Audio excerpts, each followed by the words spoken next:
Destiny 2 is an interesting beast.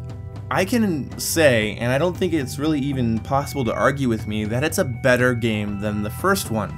There's some features that I miss, like trying out gunsmith weapons, or being able to actually rank up your cryptarch, but for the most part, I think as a product, it's kind of a better product, it's a better experience. But I do have an issue with it, and that is I haven't been playing it.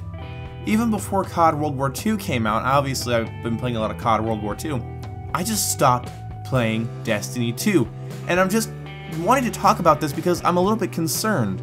Now, the first Destiny didn't exactly blow me away for like the next 5 or 6 months like I would like it to. It was like after 2.5 months I was pretty burnt, but after about a month and a half of Destiny 2, I'm just bored. It's very similar to how I felt about Ghost Recon Wildlands. Luckily, on this time around, my girlfriend paid for our copy of Destiny 2, and I didn't drop 100 of my own dollars. Honestly, screw Ghost Recon Wildlands, but it was an okay game, you know, and if somebody donated it to me or gave me the money for it on Xbox or something, I'd definitely play it again. But I didn't want it to have my money, and that's why I returned it.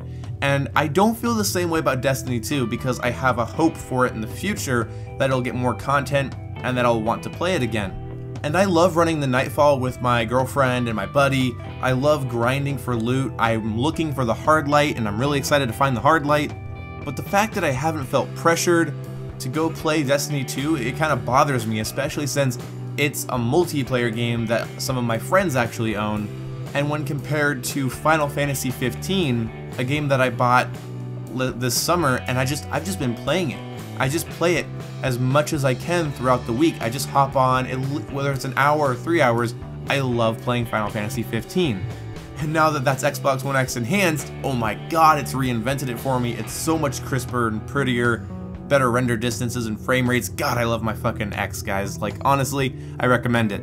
Oh, but that actually works as a good segue because Destiny 2 is going to get Xbox One X enhanced, 4K visuals on Xbox One X and HDR, and I'm guessing some better fidelity in general across the board, maybe some better lighting, some better effects. I'm sure they're going to take advantage of the 6 teraflop GPU compared to the, what was it, like 1.7 teraflop GPU in the one. It won't be running at 60 FPS, and that sucks, but you know what are you going to do? Complain about the fact that console games are 30 FPS? If it was a big deal, people wouldn't buy them, and if a 30 FPS is dealt with properly, and they sacrifice frame rate for fidelity and beauty, then that's fine with me, as long as it can hit that 30 FPS target, and Destiny 1 and 2 has done that perfectly for me. The frame rate feels buttery, even though it's 30 FPS, and that is a feat of engineering. But I'm done justifying the fact that I play on console, because that's ridiculous. What I am trying to say though is it might reinvent it a little bit for me to go back and see it in a crisper, better visual presentation. One of the things that I was hoping was going to really hook me was the Crucible, but that fucking failed, because the Crucible is stupid and I hate it. It is run by the Mida multi-tool and auto rifles, only one of which I have, which is the Scathlock. All of the other weapons that have been recommended to me suck, no one else uses them. I don't understand why I'm being recommended guns that suck, because there are only a couple guns that work in that setting. And 30 FPS is something I cannot justify when it comes to a competitive multiplayer shooter, especially one that's only 4v4. The game loads you into an entirely new area with 4v4, and it can't reach 60 frames. Why?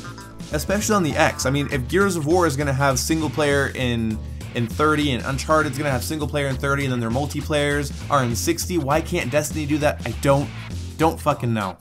Maybe they don't want to give console players a taste of that tasty 60 FPS, because I feel like they're getting a downgrade when they go to play the PvE. Maybe that's it.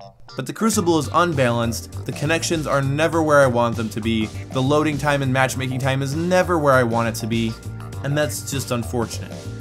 Another problem I have with the game in general, more along the lines of PvE and completing challenges, is the game just seems to be, do this number of things and then go talk to this person so you can get tokens, or turn your tokens into this person so they give you things. Like, it's frustrating. The game feels like Chuck E. Cheese. Like, the best thing in the game is caged treasure chests. Even though the treasure chests don't really vary in their position, it's still cool that he goes and tells you to look for something, and then that thing might have treasure in it that you want. Versus do this thing, then come back here, give me your tokens, and I'll give you something. I feel like I'm at Chuck E. Cheese. The game is, I think, objectively infinitely replayable, lots of fun. The gun mechanics are great, shooting aliens feels great, working with your friends to work optimally, even in the easier levels, is very fun. And the game can make you feel like a badass. The game is basically like a power illusion, or what's the word? Power fantasy, I think that's the actual term. It feels like a bit of a power fantasy, and I like that. There's a place for, you know, that, but at the same time, why don't I want to sit and play it? The game's loop, the game's core, central, meta, deep, woven in loop is a good one, but no matter how good a loop is, if it's too tight, you'll end up doing the same great, amazing, better thing over and fucking over again. The game needs more depth. Banshee shouldn't just take in your weapon parts and give you stuff in return. Banshee should also give you weapons to try out, like in the first game. There should be weapons that are specific to certain planets, and they can only be found in the planetary chests on that specific planet. So have like 2 exotics and some legendaries per planet that makes me want to go around and look through all the chests. Add the ability to have PvP in the open world, so you can challenge somebody to a duel in the open world, and until you turn it off, you have a duel. And you guys can just like keep killing each other and basically 1v1 in the open world of Earth or whatever. Maybe Eververse should give me something every day that I log on. The game is not bad. I think people jump to bad too quickly. I think the game is objectively a good piece of software. I just think it's not deep enough. It doesn't give you enough stuff to think about while you're playing, and it doesn't integrate itself into your life. And what I mean by that is it doesn't give you daily login bonuses. Yes, there's some daily things and there's weekly things, and those work really well, and plus Xur. Oh, and let me do a little tangent on Xur. Why did they stop hiding Xur? Xur should be something everybody as a community goes and finds every week, and that it's not just fed to me. I'm sorry, I am not 12 years old. I will go look for Xur. I will go do it, if you give me the opportunity to. Telling me exactly where he is dumb. I should have to check the farm or the tower every week and look in every nook and cranny to find that motherfucker. They ruined Xur. But either way, even though he's weekly and there's daily stuff, it just doesn't integrate into my life. Say even Call of Duty World War II, and that's just like a PvP, you know, Twitch action arena shooter, right? Like, so why is that better at reeling me in every day than an RPG? Call of Duty pays you with in-game currency every 4 hours, gives you a daily login bonus that increases every day you log on. There's daily challenges, there's weekly challenges, and contracts that reset every day. You can challenge your friend to a shootout, or just challenge your friend to a 1v1 at the headquarters. Oh, and in Call of Duty World War II, you can rank up your gun.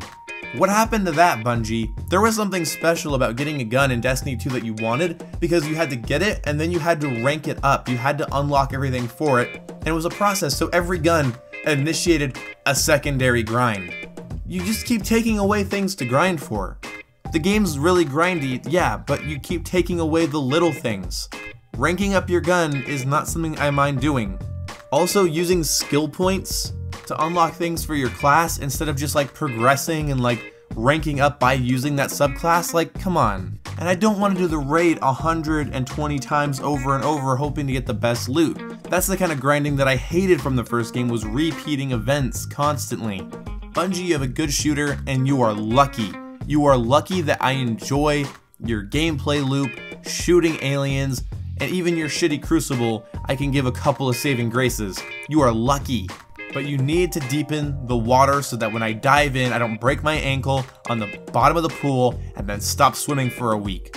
Anyway, hope you guys enjoyed this video. If you did, leave a like and subscribe. What is your current relationship with Destiny 2? Are you playing it? Are your friends playing it? Are you bored of it? Are you excited for the new DLC? Are you excited for the Xbox One X enhancements? And does anyone else find it funny that in the official statement it says that there'll be adaptive 4K on PS4 Pro and 4K on Xbox One X? I love how they have to make that distinction because they got in trouble by calling the PS4 Pro a 4K console when it can barely handle it. If you find that funny, let me know in the comment section below. Start a fucking console war. I always see videos like, don't start a console war. Fuck it, do it, you know? I'm okay with a console war as long as I'm winning. That's how it works, right guys? You're okay with a console war or a gaming war as long as your game has a good score on Metacritic, or your PC's better, or your console's better? Fine, I'll play by those rules. My console's the best thing on the market right now, in terms of gaming hardware under $700. So bite me. Thank you guys for watching, and you know, if you can't take a joke, then you're on the wrong channel. See ya!